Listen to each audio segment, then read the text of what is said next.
ನಮಸ್ಕಾರ. K2 ಕನ್ನಡ ನ್ಯೂಸ್ಗೆ ಸ್ವಾಗತ. ವೀಕ್ಷಿಸಿ ಈ ದಿನದ ಸುದ್ದಿಗಳ ರೌಂಡ್ ಅಪ್. ಜಗದ್ಗುರು ಶ್ರೀ ಮಧ್ವಾಚಾರ್ಯ ಮೂಲ ಮಹಾಸಂಸ್ಥಾನ ಶ್ರೀ ರಾಘವೇಂದ್ರ ಸ್ವಾಮಿಗಳವರ ಮಠದಲ್ಲಿ ಕಲಿಯುಗ ಕಾಮಧೇನು ಬೇಡಿದವರ ನೀಡುವ ಗುರು ರಾಘವೇಂದ್ರ ಸ್ವಾಮಿಗಳ 354ನೇ ಆರಾಧನಾ ಮಹೋತ್ಸವ ಆಗಸ್ಟ್ 8ರಿಂದ 14ರವರೆಗೆ 7 ದಿನಗಳ ಕಾಲ ಮಠದ ಪೀಠಾಧಿಪತಿ ಸುಬದೇಂದ್ರ ತೀರ್ಥರ ಅಧ್ಯಕ್ಷತೆಯಲ್ಲಿ ಸಪ್ತರಾತ್ರೋತ್ಸವ ಆರಾಧನಾ ಮಹೋತ್ಸವದ ಜರುಗಲಿರುವ ಆರಾಧನಾ ಮಹೋತ್ಸವದಲ್ಲಿ ಭಾಗವಹಿಸಿ ರಾಯರ ಕೃಪೆಗೆ ಪಾತ್ರರಾಗಬೇಕು. ಈ ಒಂದು ಆರಾಧನಾ ಮಹೋತ್ಸವಕ್ಕೆ ರಾಜ್ಯ, ದೇಶ, ವಿದೇಶಗಳಿಂದ ಬರುವ ಭಕ್ತರಿಗೆ ಆದರದ ಸ್ವಾಗತ ಕೋರುವವರು ಶ್ರೀ ರಾಘವೇಂದ್ರ ಸ್ವಾಮಿಗಳವರ ಮಠದ ಆಡಳಿತ ಮಂಡಳಿ ಮತ್ತು ಮಠದ ಸಿಬ್ಬಂದಿಗಳು. ಮಂತ್ರಾಲಯ.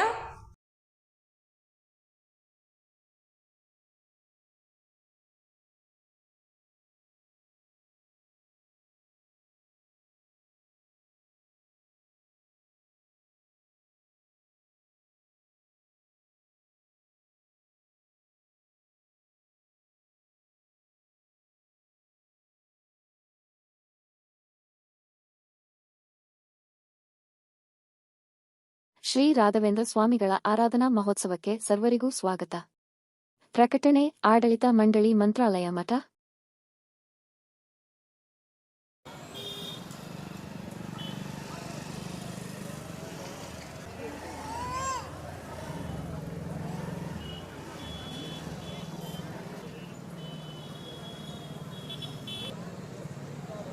ಮಂತ್ರಾಲಯ ಗುರು ರಾಘವೇಂದ್ರ ಸ್ವಾಮಿ ಮಠ ಹಾಗೂ ದೇಶ ವಿದೇಶಗಳಲ್ಲಿನ ರಾಯರ ಶಾಖಾ ಮಠಗಳಲ್ಲಿ ಈಗ ರಾಯರ ಆರಾಧನೆಯ ಸಂಭ್ರಮ ಮನೆ ಮಾಡಿದೆ.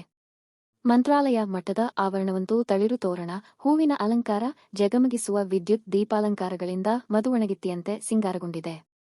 ಕಲಿಯುಗ ಕಾಮಧೇನು ಶ್ರೀ ರಾಘವೇಂದ್ರ ಸ್ವಾಮಿಗಳು ಸಶರೀರರಾಗಿ ವೃಂದಾವನಸ್ಥರಾಗಿ 354 ವರ್ಷಗಳು ಸಂದ ಹಿನ್ನೆಲೆ ರಾಯರ ಆರಾಧನಾ ಮಹೋತ್ಸವವನ್ನು 7 ದಿನ ಕಾಲ ಸಪ್ತರಾತ್ರೋತ್ಸವವಾಗಿ ಅದ್ದೂರಿಯಾಗಿ ಆಚರಿಸಲಾಗುತ್ತಿದೆ. ಆಗಸ್ಟ್ 8ರಿಂದ 14ರವರೆಗೆ 7 ದಿನಗಳ ಕಾಲ ನಡೆಯುವ ಆರಾಧನಾ ಮಹೋತ್ಸವಕ್ಕೆ ರಾಯರ ಮಠದ ಪೀಠಾಧಿಪತಿ ಸುಬುಧೇಂದ್ರ ತೀರ್ಥ ಸ್ವಾಮಿ ಧ್ವಜಾರೋಹಣ ಮೂಲಕ ಚಾಲನೆ ನೀಡಿದ್ದಾರೆ. ಗೋ, ಅಶ್ವ, ಧಾನ್ಯ ಪೂಜೆಗಳೊಂದಿಗೆ ಆರಾಧನೆಯ ಸಂಭ್ರಮ ಆರಂಭವಾಗಿದೆ. ಪ್ರತಿ ವರ್ಷ ತಿರುಪತಿ ತಿರುಮಲ ದೇವಾಲಯದಿಂದ ಮಧ್ಯಾರಾಧನೆ ದಿನ ಬರುತ್ತಿದ್ದ ಶ್ರೀನಿವಾಸ ದೇವರ ಶೇಷವಸ್ತ್ರ ಈ ಬಾರಿ ಆರಾಧನೆಯ ಆರಂಭದ ದಿನವೇ ಬಂದಿದೆ. ರಾಯರಿಗೆ ಶ್ರೀನಿವಾಸ ದೇವರು ಹಾಗೂ ರಾಜ್ಯದ ವಿವಿಧ ದೇವಾಲಯಗಳಿಂದ ಬರುವ ಶೇಷವಸ್ತ್ರವನ್ನ ಕಾಣಿಕೆ ರೂಪದಲ್ಲಿ ಸಮರ್ಪಿಸಲಾಯಿತು.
पुरुषानहम् अश्वपूर्वामृतमध्यामत्तिना आदप्रबोधने श्रीं देवीं भक्ते श्रीर्मा देवी दोषदा कांसोस्मितामिरण्यप्राकारामात्रां ज्वलन्तीं तृप्तां तर्पयन्तीं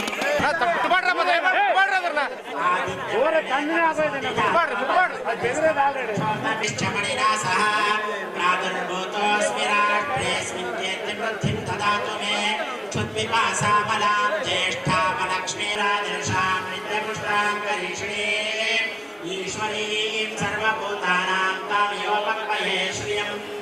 मनसङ्का ममानार्यतः तत्त्वेन प्रजाभूतानि सम्भवकर्तमा श्रियङ्काशयने कुले मातरं पद्ममालिनीम् आपसृजन्तु स्निग्धानि लक्ष्मीयुगसेवे विजलेनी मातरं श्रियं वासेवे कुलेन्द्रामुदास्वादिन्ने पुरुषानहं यस्य चित्रयतो भूत्वा यूयाराजवन्महम् श्रियं वन्दनसत्सञ्चा श्रीकामसततं जावेद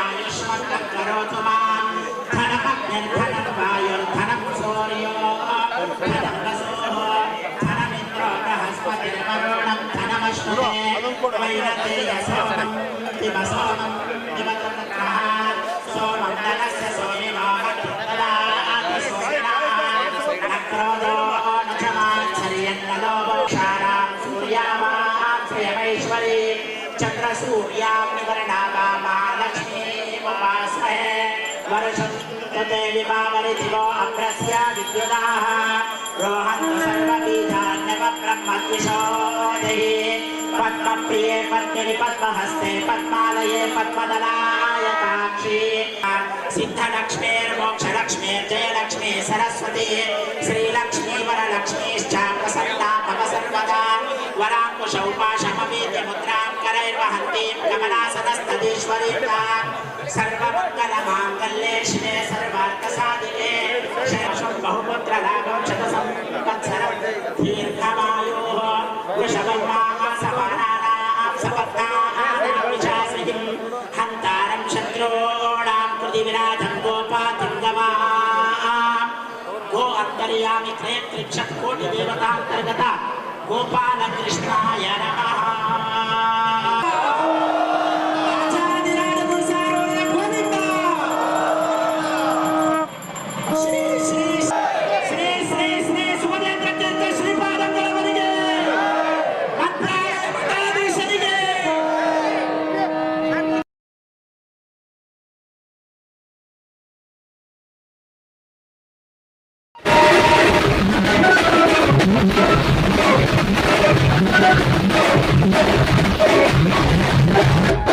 ಜಿಲ್ಲಾ ಆಡಳಿತ, ಜಿಲ್ಲಾ ಪಂಚಾಯಿತಿ, ಮಹಾನಗರ ಪಾಲಿಕೆ ಹಾಗೂ ಕನ್ನಡ ಮತ್ತು ಸಾಂಸ್ಕೃತಿಕ ಇಲಾಖೆಯ ಇವರ ಆಶ್ರಯದಲ್ಲಿ ಆಗಸ್ಟ್ 9ರಂದು ಶ್ರೀ ನುಲಿಯ ಚಂದಯ್ಯ ಜಯಂತಿ ಆಚರಿಸಲಾಯಿತು. ಸಣ್ಣ ನೀರಾವರಿ ವಿಜ್ಞಾನ ಮತ್ತು ತಂತ್ರಜ್ಞಾನ ಸಚಿವರಾದ ಎನ್.ಎಸ್. ಬೋಸರಾಜ್ ಅವರು ಬೆಳಗ್ಗೆ ಮೆರವಣಿಗೆಯಲ್ಲಿ ಭಾಗವಹಿಸುವ ಮೂಲಕ ಜಯಂತ್ಯೋತ್ಸವ ಕಾರ್ಯಕ್ರಮಕ್ಕೆ ಚಾಲನೆ ನೀಡಿದರು. ನಗರದ ಟಿಪ್ಪು ಸುಲ್ತಾನ್ ವೃತ್ತದಿಂದ ಆರಂಭವಾದ ಮೆರವಣಿಗೆಯು ಬಸವೇಶ್ವರ ವೃತ್ತ, ಅಂಬೇಡ್ಕರ್ ವೃತ್ತದ ಮೂಲಕ ಸಾಗಿ ನಗರದ ಪಂಡಿತ್ ಸಿದ್ದರಾಮ ಜಂಬಲ್ದಿನ್ನಿ ರಂಗಮಂದಿರ ಆವರಣಕ್ಕೆ ಬಂದು ಸೇರಿತು. ಬಳಿಕ ವೇದಿಕೆ ಕಾರ್ಯಕ್ರಮ ನಡೆಯಿತು. ಅಪರ ಜಿಲ್ಲಾಧಿಕಾರಿಗಳಾದ ಶಿವಾನಂದ ಅವರು ದೀಪ ಬೆಳಗಿಸಿ ಕಾರ್ಯಕ್ರಮಕ್ಕೆ ಚಾಲನೆ ನೀಡಿ ಮಾತನಾಡಿದರು. ಶರಣರು ಕಾಯಕ ಜೀವಿಗಳಾಗಿದ್ದರು. ನುಲಿಯ ಚಂದಯ್ಯ ಅವರು ಸೇರಿದಂತೆ ಅನೇಕ ಶರಣರ ಜಯಂತಿ ಆಚರಣೆ ಮೂಲಕ ನಾವು ಕಾಯಕ ತತ್ವವನ್ನು ಪಾಲನೆ ಮಾಡಬೇಕು ಎಂದು ಸಲಹೆ ನೀಡಿದರು.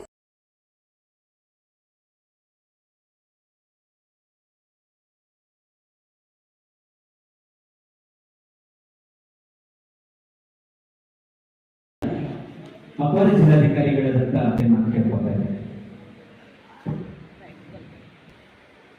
ಎಲ್ಲರಿಗೂ ಶ್ರೀ ಇವತ್ತಿನ ದಿವಸ ಈ ಜಯಂತಿಯಾದಂಥ ನಮ್ಮ ಸಮಾಜದ ಇಲ್ಲಿ ನಡೆದಂಥ ನನ್ನ ಕುಲಬಾಂಧ ಸಂವಿಧಾನ ಜಯಂತಿ ಆಚರಣೆಯಲ್ಲಿ ಭಾಗವಹಿಸಿದರು. ಈಗ ರೇಣುಕಾ ತಂದೆ ಲಕ್ಷ್ಮಣ ಮಸಕಲ್, ಮುಂದಿನ ತಯಾರಿ ಚಂದ್ರಶೇಖರ್ ತಂದೆ ನರಸ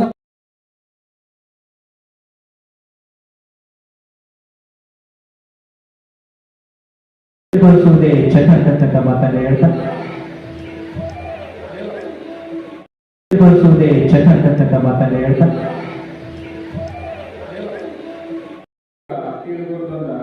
ನಮ್ಮ ನುಲಿ ಚಂದಯ್ಯ ಅವರು ಕಾಯಕ ಯೋಗಿ ನುಲಿ ಚಂದಯ್ಯ ಅಂತ ಹೇಳಿದ್ರು. ಅಂದ್ರೆ ಅವರು ಫಸ್ಟ್ ಕೆಲಸ, ನಮ್ಮ ಕೆಲಸ ಏನಾದ್ರು ಫಸ್ಟ್.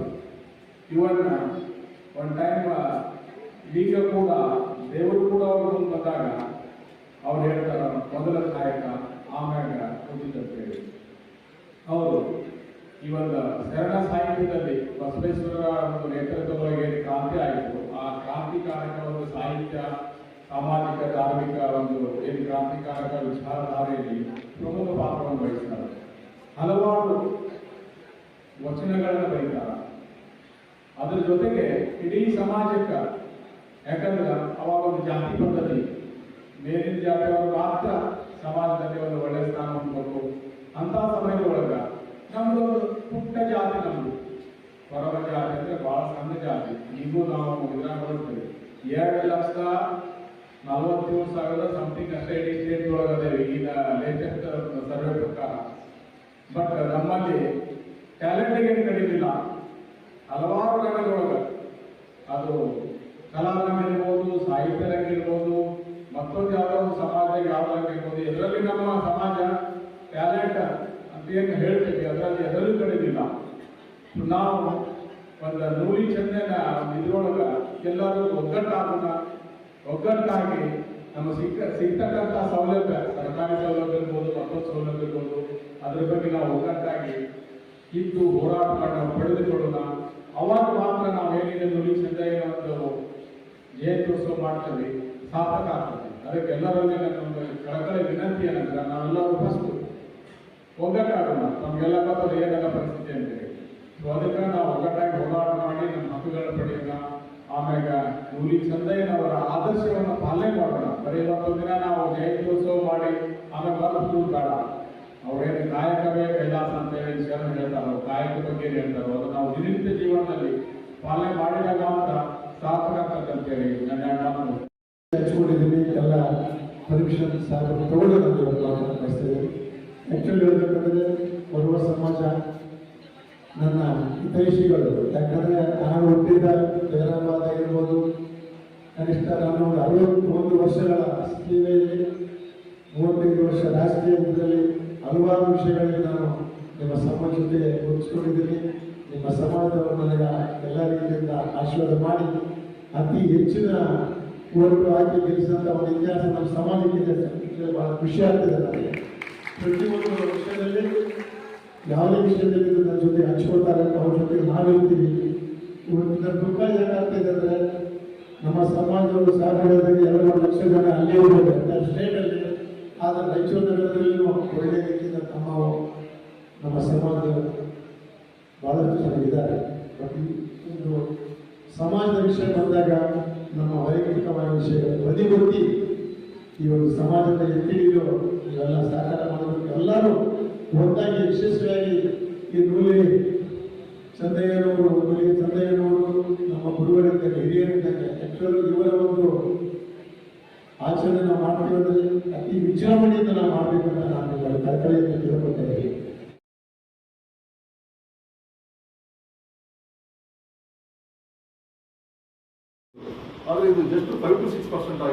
ವಿಧಾನಮಂಡಲದ ಅಧಿವೇಶನ ಆರಂಭವಾಗುವ ಆಗಸ್ಟ್ 11ರಿಂದಲೇ ಒಳ ಮೀಸಲಾತಿ ಜಾರಿಗಾಗಿ ಬೆಂಗಳೂರಿನ ಸ್ವತಂತ್ರ ಉದ್ಯಾನದಲ್ಲಿ ಅನಿರ್ದಿಷ್ಟ ಅವಧಿ ಆಯೋರಾತ್ರಿ ಸತ್ಯಾಗ್ರಹ ಆರಂಭವಾಗಲಿದೆ ಎಂದು ಸಾಮಾಜಿಕ ನ್ಯಾಯಕ್ಕಾಗಿ ಪರಿಶಿಷ್ಟ ಜಾತಿಗಳ ಒಳ ಮೀಸಲಾತಿ ಹೋರಾಟ ಸಮಿತಿಯ ರಾಜ್ಯ ಘಟಕದ ಸಂಚಾಲಕ ಎಸ್ ಮಾರಪ್ಪ ವಕೀಲರು ತಿಳಿಸಿದರು. ಅವರಿಂದು ನಗರದ ಪತ್ರಿಕಾ ಭವನದಲ್ಲಿ ಸುದ್ದಿಗೋಷ್ಠಿಯನ್ನು ಉದ್ದೇಶಿಸಿ ಮಾತನಾಡಿದ ಅವರು, ಮುಂಗಾರು ಅಧಿವೇಶನದಲ್ಲೇ ಒಳ ಮೀಸಲಾತಿ ಜಾರಿಗೊಳಿಸುವ ತೀರ್ಮಾನ ಸರ್ಕಾರ ಕೈಗೊಳ್ಳಬೇಕು. ಬೀದಿಗಳಲ್ಲಿ ಹೋರಾಡುವ ಬದಲು ಜನಪ್ರತಿನಿಧಿಗಳು ವಿಧಾನಸೌಧದಲ್ಲಿ ಸರ್ಕಾರದ ಮೇಲೆ ಒತ್ತಡ ಹೇರಬೇಕು. ಈಗಾಗಲೇ ಆಗಸ್ಟ್ 7ರಂದು ಸರ್ಕಾರ ಒಪ್ಪಿದ್ದು, ತ್ವರಿತಗತಿಯಲ್ಲಿ ವರದಿಯು ಸಣ್ಣ ಪುಟ್ಟ ಲೋಪಗಳನ್ನು ಹೊರತುಪಡಿಸಿ ತುಂಬಾ ವೈಜ್ಞಾನಿಕವಾಗಿ ರಚನೆಯಾಗಿದೆ. ಈಚೆಗೆ ಚೆಲುವಾದಿ ಮಹಾಸಭಾದ ಅಧ್ಯಕ್ಷರಾದ ಸಿದ್ದಯ್ಯ ಅವರು ವರದಿಯಲ್ಲಿ ಹಲವು ಗೊಂದಲಗಳಿದ್ದು ತಪ್ಪು ಸರಿಪಡಿಸಲು ಸಂಪುಟ ಉಪಸಮಿತಿ ರಚಿಸಬೇಕು ಎಂದು ಮುಖ್ಯಮಂತ್ರಿಗಳಿಗೆ ಹಾಗೂ ಸಚಿವ ಮಹಾದೇವ ಪ್ರಸಾದರವರಿಗೆ ಪತ್ರ ಬರೆದಿದ್ದು ಸಮಂಜಸವಲ್ಲ. ಯಾವುದೇ ಆಯೋಗವು 100ಕ್ಕೆ 100ರಷ್ಟು ಸರಿಯಾಗಿ ಆಗಿರುವುದಿಲ್ಲ. ಹೀಗಾಗಿ ಸಣ್ಣ ಪುಟ್ಟ ಲೋಪದೋಷಗಳಿದ್ದು ಅದಕ್ಕೆ ವರದಿಯ ಅವೈಜ್ಞಾನಿಕ ಎನ್ನುವುದು ಸರಿಯಲ್ಲ. ಹೀಗಾಗಿ ಮುಖ್ಯಮಂತ್ರಿಗಳು ಯಾವುದೇ ಹಿಡಿತಕ್ಕೆ ಒಳಪಡದೆ ತ್ವರಿತವಾಗಿ ನಿಗದಿಯಂತೆ ಆಗಸ್ಟ್ 16ರಂದು ಕರೆದ ಸಚಿವ ಸಂಪುಟ ಸಭೆಯಲ್ಲಿ ಜಾರಿಗೊಳಿಸಬೇಕು. ಇಲ್ಲವಾದಲ್ಲಿ ಮುಂದಿನ ದಿನಗಳಲ್ಲಿ ಯಾವ ಸಚಿವರು ಕೂಡ ಜಿಲ್ಲೆಯಲ್ಲಿ ಓಡಾಡದಂತಹ ಸ್ಥಿತಿ ಬರಬಹುದು ಎಂದು ಎಚ್ಚರಿಸಿದರು. ಹೀಗಾಗಿ ಈ ಅನಿರ್ದಿಷ್ಟವಾಗಿ ನಡೆಯುವ ಹೋರಾಟದಲ್ಲಿ ಸಮಾಜದ ಬಂಧುಗಳು ಹೆಚ್ಚಿನ ಸಂಖ್ಯೆಯಲ್ಲಿ ಭಾಗವಹಿಸಿ ಸರ್ಕಾರದ ಮೇಲೆ ಒತ್ತಡ ಹೇರೋಣವೆಂದು ತಿಳಿಸಿದರು.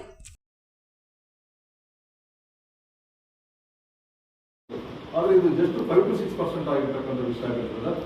ಅವರು ಆ ರೀತಿ ಆಕ್ಷೇಪಣೆ ಮಾಡಬಹುದೇ ಹೊರತು ಏನು ಸರಿ ಇಲ್ಲ, ಅನ್ಸೈಂಟಿಫಿಕ್ ಅಂತ ಅನ್ನೋದು, ಅಥವಾ ನಮ್ಮ ಸಮುದಾಯದ ಸಂಖ್ಯೆಯನ್ನು ಕಡಿಮೆ ಮಾಡಲಿಕ್ಕೆ ದುರುದ್ದೇಶದಿಂದ ಮಾಡ್ತಾರಂತ ಅನ್ನೋದು ಸ್ವಲ್ಪ ಆ ರೀತಿ ಬಂದಿವೆ ವಿಷಯಗಳು. ಆದರೆ ಅವೆಲ್ಲ ಆಕ್ಷೇಪಗಳು ಸರಿಪಡಿಸ್ತಕ್ಕಂಥ ಆಕ್ಷೇಪಗಳು. ನಾನು ಅದಕ್ಕಿಂತ ಬಿಫೋರ್ ಏನಾಗಿದೆ ಪರಿಶಿಷ್ಟವಾಗಿರ್ತಕ್ಕಂಥ ಸಮುದಾಯಗಳ ಪರಿಸ್ಥಿತಿ ಅಂತನ್ನೋದನ್ನ ನಮ್ಮ ನಾಗಮೋಹನ್ ದಾಸ್ ಅವರ ಆಯೋಗ ತುಂಬ ಚೆನ್ನಾಗಿ ಕೆಲವು ಫೈಂಡಿಂಗ್ಸ್ ಕೊಟ್ಟಿದೆ. ಅನಿವಾರ್ಯಗಳು ಎ ಗುಂಪಿಗೆ ಸೇರಿಸಿದಂಥ 59 ನಲವತ್ತೊಂದೇ ಇರಬೇಕು, ಒರಿಜಿನಲ್ ಆಗಿ 59 ಅವು ಒಟ್ಟು ಜನಸಂಖ್ಯೆ ಅವ್ರದ್ದು 5,22,000 ಸೇರಿಸ್ಕೊಂಡಿದ್ದಾರೆ. ಬಹುಶಃ ಬೇರೆ ಬೇರೆ ಸಮುದಾಯಗಳನ್ನ ತೆಗೆದ್ರೆ ಅದು 4 ಲಕ್ಷ ಚಿಲ್ಲರೆ ಬರುತ್ತೆ. ಇಷ್ಟು ನಾವು ಲೆಕ್ಕ ಮಾಡ್ಕೋಬಹುದು. ಅವರು ಜನಸಂಖ್ಯೆ ಪ್ರಮಾಣದಲ್ಲಿ 4.197 4% ಕೂಡ ಆಗ್ಬೋದು. ಆದರೆ 1% ಕೊಟ್ಟಿದ್ದಾರೆ. ಮಾದಿಗೆ ಸಂಬಂಧಿತ ಜಾತಿಗಳಲ್ಲಿ 18 ಇದೆ, ಆಕ್ಚುಲಿ 16 ಆಗಬೇಕು. ಎರಡನ್ನು ತೆಗೆದ್ರೆ ಅದು 16 ಆಗಿದೆ. ಅದು 3,66,63,69,000 ಇದೆ. ಬಹುಶಃ 36 ಲಕ್ಷ ಆಗಬೇಕಿಲ್ಲ, 34 ಲಕ್ಷ ಆಗ್ಬೋದು. ಇನ್ನು ಒಂದೆರಡು ಸಮುದಾಯಗಳ ಸಂಖ್ಯೆ ತೆಗೆದಿದೆ. ಇವಾಗ ರೆಕ್ಟಿಫೈಬಲ್ ಆದಂಥ ವಿಷಯಗಳು ಅವರಿಗೆ 6% ಕೊಟ್ಟಿದ್ದಾರೆ. ವಲಯ ಸಂಬಂಧಿತ ಇದರಲ್ಲಿ 17 ಕೊಟ್ಟಿದ್ದಾರೆ. ಕೆಲವು ಸಮುದಾಯಗಳು ಅದರಲ್ಲಿ ಸೇರಿಸಿದ್ರೆ ಒಂದು 19-20 ಆಗ್ತಾವೆ. ಅವರು 30 ಲಕ್ಷ ಅಂತಂದಿದ್ದಾರೆ. ಬಹುಶಃ ನಮ್ಮ ಮೇಲ್ನೋಟ ಲೆಕ್ಕಕ್ಕೆ 32 ಲಕ್ಷಕ್ಕಿಂತ ಕಡಿಮೆ ಆಗಲ್ಲ ವಲಯ ಸಂಬಂಧಿತ ಜಾತಿಗಳು ಅಂತ ನಮ್ಗೆ ಅನಿಸ್ತದೆ. ಅವರು 5% ಕೊಟ್ಟಿದ್ದಾರೆ. ಮತ್ತೆ ಲಂಬಾಣಿ ಪಡ್ಡ ಪರಮ ಇವರು 28 ಲಕ್ಷ ಅಂತಿದೆ, ಅವರಿಗೆ 4% ಕೊಟ್ಟಿದ್ದಾರೆ. ಆದಿದಳಗಳ ಆದಿ ಕರ್ನಾಟಕ ಇದರಲ್ಲಿ 4,70,00,000 ಅಂತಿದೆ, ಅದು 1% ಕೊಟ್ಟಿದ್ದಾರೆ. ಇವು ರೆಕ್ಟಿಫೈಗಳು. ನಾವು ಓಪನ್ ಆಗಿ ಮಾತಾಡ್ತೀವಿ, ಅದನ್ನು ಬಜೆಟ್ ಕೊಡ್ತಕ್ಕಂಥದ್ದು ಬೇಡ. ಆದರೆ ಇದನ್ನೇ ಮುಚ್ಚಿಟ್ಕೊಂಡು ನಮಗೆ ಏನೋ ವರದಿ ಸರಿ ಇಲ್ಲ ಅಂತಕ್ಕಂಥ ವಿಷಯ